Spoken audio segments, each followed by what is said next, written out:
and the Supreme Court. Excuse me a second. You said you follow the law. Help me understand then why President Obama has issued executive amnesty refusing to follow the law. Which one is it? Does the administration follow the law, or if the president disagrees with the law, does he say he will ignore it? You and I have a disagreement with respect to that constitutionality. You know that the Department of Justice has issued an opinion with respect to that. And I'll tell you this, sir. You also missed my testimony that there is a complex act here that does not leave us a whole lot of room for, I mean, probably every illegal alien could be removed. But that's 12 million people, or 15 million, depending on what estimate you look at. I don't think anybody who thinks that we can go about rounding up people with a $6.5 billion budget, as generous as that is and as grateful as I am for it, believes that we can go and do that under that budget. There are reasons to make wise and smart and effective immigration priorities, which the Secretary announced last November 20th. We're going about it in a smart way. We are not sacrificing children when we can remove a criminal alien. Any criminal alien that has not been removed, I feel fairly confident there is a very good explanation that comes under this very statute that the Senate and the House has left us with. I have called for and will continue until I leave, the day I leave this office, to beg you all to consider comprehensive immigration reform, not just finish one aspect or the other. I recognize that politically the administration supports amnesty for people who are here illegally. The American people don't agree with the administration on that. You are charged with following the law that Congress has actually passed, not the policy views of President Obama that contradicts the law. Now, you mentioned a minute ago that ICE could deport the 12 million people here illegally. Why is it not doing so? Why is it not enforcing the law? I haven't run the numbers, sir, but I believe the Congressional Budget Office has, and we're talking about billions and billions of dollars to do that. That is Ms. not Saldana, practical, and that is, quite frankly, not very smart. Okay, it's not smart to enforce federal law that requires those here illegally to be deported. Ms. Saldana, let me ask you, when Bill Clinton... You're playing games with words, Senator Cruz, and I'm trying to help the American public and this committee by ignoring the law, you are not helping the American public by ignoring the law. And let me ask you a question, Ms. Saldana. You said it's not very smart and it's impractical to enforce the law. How many aliens... That's not what I said. How many aliens did the Bill Clinton administration deport? I don't know, sir. I didn't work with that administration. Well, let me answer the question for you. In 8 years, the Bill Clinton administration deported 12,290,905. Now, is it the position of the Obama administration that the Bill Clinton administration was not very smart because it deported 12 million people?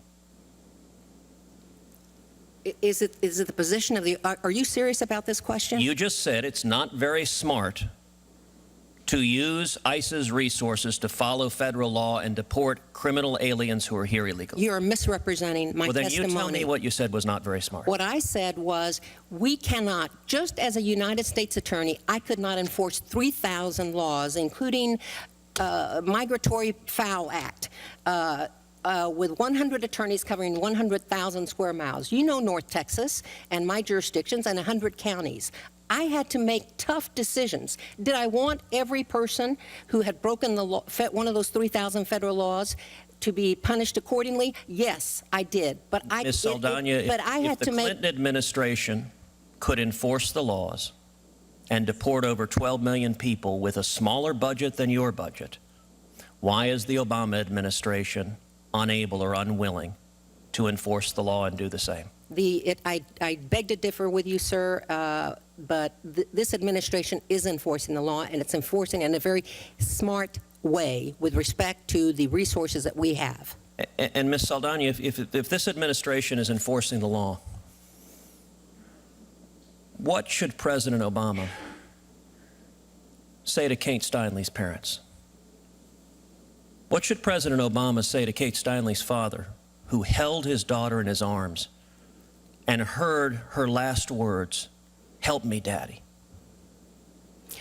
I don't know what the Obama administration would do, but I met with Jim and Brad Steinle. I met with them and was extraordinarily impressed by them. They expressed their views and feelings to me. I listened. I admired their stamina and their ability to, in their moments of mourning and grief, to be able to articulate to me what a beautiful person she was and how they would like to see some changes, which is exactly how I opened this testimony. I would like to see changes to the entire immigration system code, which supports a system that is broken and that just is not effective. And yet, we don't seem to be getting that movement from Congress. And Ms. Saldana, when you met with the Steinle family, did you apologize to them on behalf of the President for his supporting policies that have created sanctuary cities across this country that led directly to the murder of their daughter?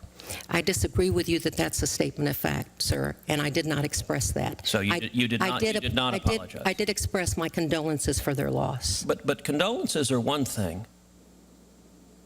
Apologizing for the direct consequences of the failures of the Obama administration policies are another. I'm curious, after meeting with Kate Steinle's family, do you now support Kate's Law, the legislation I introduced, to prevent another young woman like Kate Steinle from being murdered from an aggravated felon re-entering this country over and over and over again and being welcomed into a sanctuary city like San Francisco? I support a whole restructuring of this statute, sir. That's what I support. I do not believe that piecemeal efforts here and there, Band-Aids placed on this massive problem is going to do it without comprehensive immigration reform. So, Ms. Saldana, I'd like to see you support that. Ms. Saldana, I want to understand your testimony correctly. Are you saying no, you do not support Kate's Law? You also missed my testimony as to why I cannot support an effort to, I believe that's the one that increases the...